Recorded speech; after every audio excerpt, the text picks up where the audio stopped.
Welcome to Surya tutorials. तो कैसे हो आप लोग। आज हम लोग जो है क्लास 10th के साइंस के चैप्टर नंबर 8 जो कि हमारा हाउ डू ऑर्गेनिज्म रिप्रोड्यूस है उसके एनसीईआरटी की सभी एक्टिविटीज़ को सॉल्व करेंगे। तो यहाँ पर हम लोग जो है हर एक एक्टिविटी को बहुत अच्छे तरीके से समझेंगे।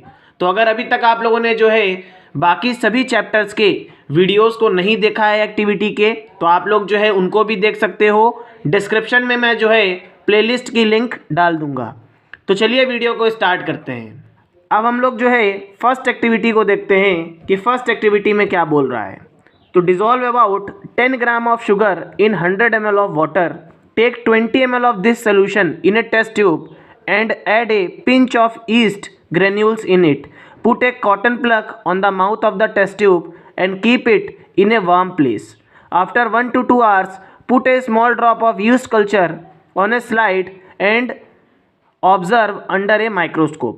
तो देखिए हमसे क्या बोल रहा है कि हम लोगों को बेटा शुगर लेनी है 10 ग्राम और 100 ml वाटर लेना है, इसकी एक सोल्यूशन बना लेनी है। तो जब हम लोग इसकी सोल्यूशन बनाएंगे तो इसकी सोल्यूशन से हम लोगों को क्या करना है, 20 ml एक टेस्ट ट्यूब में डालना है। तो हम लोगों ने क्या किया, 20 ml सोल्यूशन जो हमारी थी उसमें क्या किया, ईस्ट को मिला दिया, ठीक है, और इसके ऊपर क्या कर दिया, इसको एक कॉटन प्लग से ढक दिया। अब हम लोगों ने 1 से 2 घंटे बाद इस सोल्यूशन को एक स्लाइड के ऊपर निकाला और माइक्रोस्कोप की हेल्प से हम लोगों ने चेक किया। तो आप सभी लोगों को पता है कि अगर हम लोग जो है बेटा शुगर सोल्यूशन में ईस्ट को मिलाएंगे तो यहाँ पे क्या होने लगेगा, यहाँ हमारी फर्मेंटेशन प्रोसेस होने लगेगी, ठीक है। और इसकी वजह से क्या होगा कि जो ईस्ट होगा आपका ये रिप्रोड्यूस करने लगेगा। कहने का मतलब ये है कि यहाँ पे ईस्ट क्या करेगा, ये रिप्रोडक्शन को शो करेगा, क्योंकि आप सभी लोगों को पता है कि ईस्ट जो होता है ये आपके एसेक्सुअल मेथड ऑफ रिप्रोडक्शन को शो करता है, ठीक है। तो जैसे ही इसको फेवरेबल कंडीशन मिलेंगी ये क्या करने लगेगा, रिप्रोड्यूस करने लगेगा। और जब हम लोग जो है माइक्रोस्कोप से देखेंगे स्लाइड में तो वहाँ पे हम लोग क्या देखेंगे कि ये जो ईस्ट है ये रिप्रोड्यूस कर रहा होगा। समझ में आ गया कि नहीं आ गया। अब हम लोग जो है नेक्स्ट एक्टिविटी को देखते हैं, एक्टिविटी 8.2। तो wet a slice of bread and keep in a cool moist and dark place. Observe the surface of the slice with a magnifying glass. Record your observations for a week. तो देखिए हम लोगों से activity में क्या बोल रहा है कि हम लोगों को एक ब्रेड का टुकड़ा लेना है, इसको गीला कर देना है और इसको एक ठंडे प्लेस में छोड़ देना है लगभग 7 डेज के लिए। अब हम लोग जो है जब देखेंगे जा करके ब्रेड को 7 दिन बाद, तो हम लोग वहाँ पे क्या ऑब्जर्व करेंगे कि हमारी ब्रेड की सरफेस के ऊपर, आप लोगों ने देखा होगा ब्रेड की सरफेस के ऊपर एक वाइट कलर की फंगस आ जाती है। और ये फंगस कुछ नहीं होता है, ये आपका राइजोपस होता है, ठीक है। और ये क्या करने लगता है बेटा, ये आपका रिप्रोड्यूस करने लगता है और स्पोर फॉर्मेशन की हेल्प से स्पोर्स की फॉर्मेशन करने लगता है। जैसे ही इस राइजोपस को, जो कि हमारा एक फंगस है, इसको फेवरेबल कंडीशन मिली, ये क्या करने लगेगा, ये आपका एसेक्सुअल मेथड से क्या करेगा, रिप्रोड्यूस करने लगेगा। इस एक्टिविटी में हम लोगों को बस यही ऑब्जर्व करना था कि हम लोगों को क्या दिखेगा। तो हम लोग ये देखेंगे कि जो राइजोपस है आपका, ये आपका रिप्रोड्यूस कर रहा है क्योंकि हम लोगों ने इसको क्या किया है, फेवरेबल कंडीशंस प्रोवाइड कर दी हैं। नेक्स्ट एक्टिविटी को देखते हैं, दैट इज एक्टिविटी 8.3। तो observe a permanent slide of amoeba under a microscope. Similarly observe another permanent slide of amoeba showing binary fission. Now compare the observations of both the slide. तो देखिए हम लोगों से इस एक्टिविटी में क्या कहने को बोल रहा है कि सबसे पहले हम लोगों को एक नॉर्मल अमीबा लेना है अपनी पहली स्लाइड में और उसको ऑब्जर्व करना है, और उसके बाद हम लोगों को सेकेंड स्लाइड में एक ऐसे अमीबा को लेना है जो हमारा बाइनरी फिजन को शो कर रहा होगा। तो देखिए हम लोग जब फर्स्ट स्लाइड में माइक्रोस्कोप की हेल्प से अमीबा को देखेंगे तो यहाँ पे हम लोग क्या पाएंगे कि हमारा अमीबा है जिसके पास न्यूक्लियस है और साइटोप्लाज्म है। अब सेकेंड स्लाइड में जब हम लोग जो है अमीबा को देखेंगे जो कि हमारे बाइनरी फिजन को शो कर रहा है, तो वहाँ पे आप लोग ये देखोगे कि ये जो अमीबा है आपका, ये जो आपका अमीबा है ये किस तरीके से जो है बाइनरी फिजन की प्रोसेस को शो कर रहा है। तो सबसे पहले क्या होगा कि जो इसका न्यूक्लियस है ये एक्सपेंड करेगा, फिर ये आपका न्यूक्लियस जो है 2 पार्ट में डिवाइड हो जाएगा एंड एट लास्ट में क्या होगा कि यहाँ से आपका अमीबा अपने आप को कट कर लेगा और एक अमीबा से हमें 2 अमीबा देखने को मिलेंगे।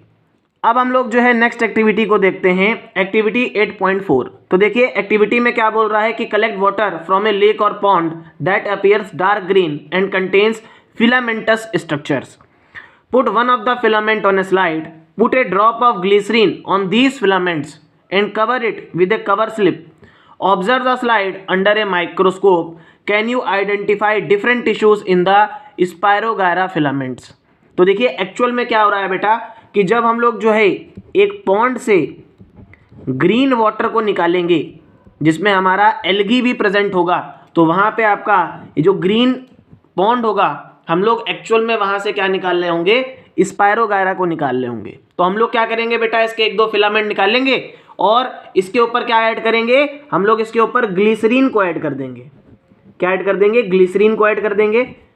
तो जैसे ही हम लोग ग्लिसरीन को ऐड करेंगे हम लोग जो है इस स्पायरोगायरा के डिफरेंट टिश्यूज को क्या करेंगे, ऑब्जर्व कर पाएंगे, देख पाएंगे। ठीक है, साथ ही साथ जो है ये जो स्पायरोगायरा है हम लोग जो है इसके सेल्स को भी देख लेंगे कि इसके जो सेल्स होते हैं ये आपके ग्रीन कलर के होते हैं और they are of same size. तो देखिए एक्चुअल में कहने का मतलब क्या है, हम लोग जो है माइक्रोस्कोप की हेल्प से स्पायरोगायरा को क्या कर रहे हैं, चेक कर रहे हैं। ठीक है, तो हम लोगों ने वहाँ पे क्या देखा कि हमारे स्पायरोगायरा में डिफरेंट टिश्यूज प्रेजेंट थे जब हम लोगों ने फिलामेंट निकाला। फिर हम लोगों ने क्या ऑब्जर्व किया कि उसके जो सेल्स थे they are of green colour और उनका जो साइज था वो भी सेम था। अब हम लोगों ने क्या किया बेटा, इस स्पायरोगायरा में हम लोगों ने जब ग्लिसरीन ऐड की तो इस स्पायरोगायरा को क्या हुआ बेटा, इसको फेवरेबल कंडीशंस प्रोवाइड की हम लोगों ने। जैसे ही हम लोगों ने इसको फेवरेबल कंडीशंस प्रोवाइड करी तो ये स्पायरोगायरा आपका क्या करने लगेगा बेटा, फ्रेगमेंटेशन की हेल्प से, फ्रेगमेंटेशन मेथड की हेल्प से ये आपका क्या करने लगेगा बेटा, रिप्रोडक्शन को शो करने लगेगा, रिप्रोड्यूस कर जाएगा। ठीक है, तो इस एक्टिविटी में हम लोगों को बस एक टाइप देखना था एसेक्सुअल मेथड ऑफ रिप्रोडक्शन का, दैट इज फ्रेगमेंटेशन। अब हम लोग जो है अपनी नेक्स्ट एक्टिविटी को देखते हैं, दैट इज वेरी इंपॉर्टेंट। तो देखिए इस एक्टिविटी में क्या बोल रहा है मैं आपको बता दे रहा हूं।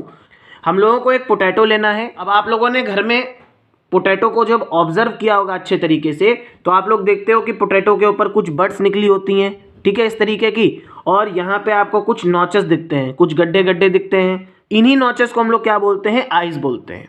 तो हम लोगों को क्या करना है, इस पोटैटो को कट करना है। क्या करना है, इसको कट करना है और इस तरीके से कट करना है कि ये जो नॉचेस और बड्स वाला पोर्शन है, ये नॉचेस और बड्स वाला पोर्शन है, ये एक तरफ आ जाए और ये जो खाली वाला पोर्शन है ये आपका एक तरफ हो जाए। तो हम लोगों ने क्या किया, इसको इस तरीके से कट कर लिया। अब हमसे क्या बोल रहा है कि हमको जो है इसको आपके एक ट्रे के ऊपर हमको एक वेट कॉटन लेनी है। क्या लेना है, हम लोगों को इस ट्रे के ऊपर वेट कॉटन इस तरीके से रख देनी है और उसके ऊपर जो है ये जो हम लोगों ने पोटैटो के पीसेस को कट किया है इनको रख देना है। ठीक है, अच्छा अब हम लोगों को इस पोटैटो को हमेशा गीला करके रखना है, हमेशा ये जो हमारी कॉटन है ये वेट रहे। तो आप लोग क्या ऑब्जर्व करोगे, कुछ दिनों बाद आप लोग ये ऑब्जर्व करोगे कि जो हमारे पोटैटो थे, जो बड और नॉचेस वाला रीजन था, यहाँ से हमारे पोटैटो के न्यू प्लांट्स ग्रो करने लगेंगे और बड से न्यू प्लांट मतलब शूट सिस्टम ग्रो कर जाएगा और ये जो नॉचेस थे आपके, यहाँ से आपका रूट सिस्टम ग्रो कर जाएगा। तो देखिए हम लोगों ने क्या किया, हम लोगों ने एक पोटैटो की हेल्प से एक दूसरे पोटैटो को ग्रो कर लिया।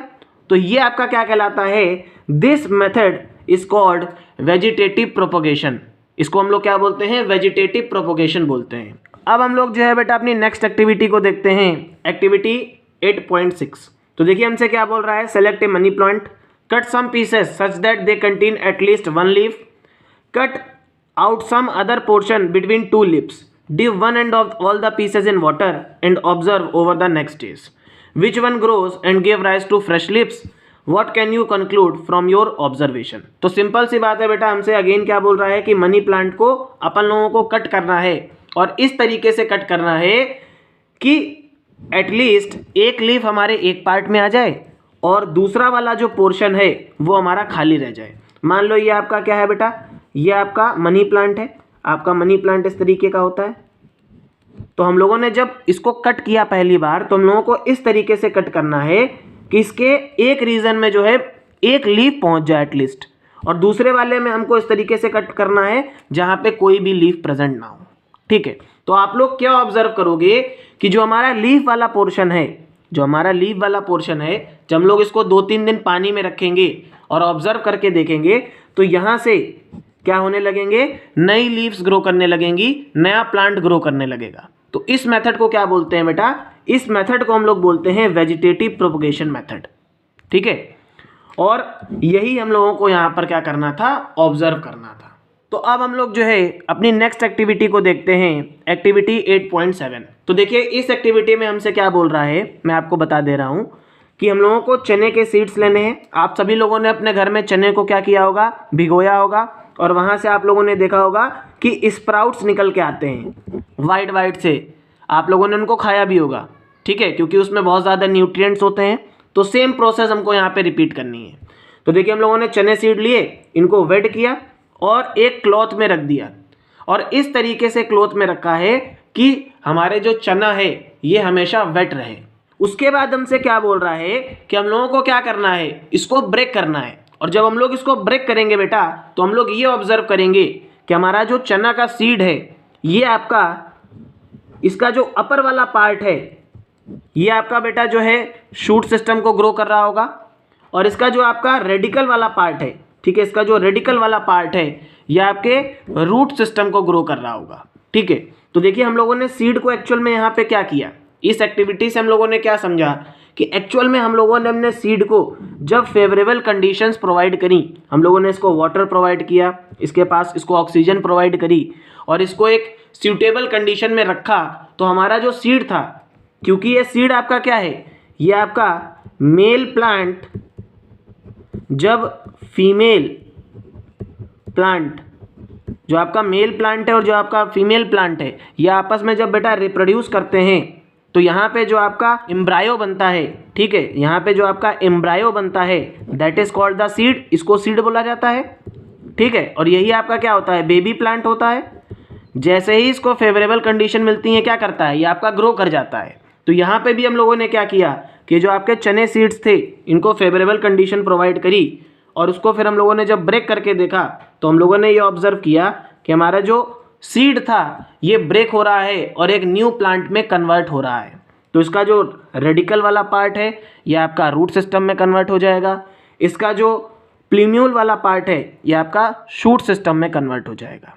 तो देखिए इस तरीके से हम लोगों ने जो है रिप्रोडक्शन चैप्टर की सभी एक्टिविटीज़ को समझ लिया। आई होप आप लोगों को वीडियो अच्छा लगा होगा।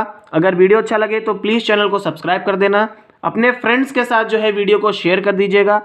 अगर अभी तक आप लोगों ने जो है पूरे के पूरे साइंस के वीडियोस को नहीं देखा है, तो आप लोग जो है मेरे चैनल पे जा करके क्लास 10th की पूरी साइंस को फ्री में पढ़ सकते हो। थैंक यू सो मच, मिलते हैं नेक्स्ट वीडियो में।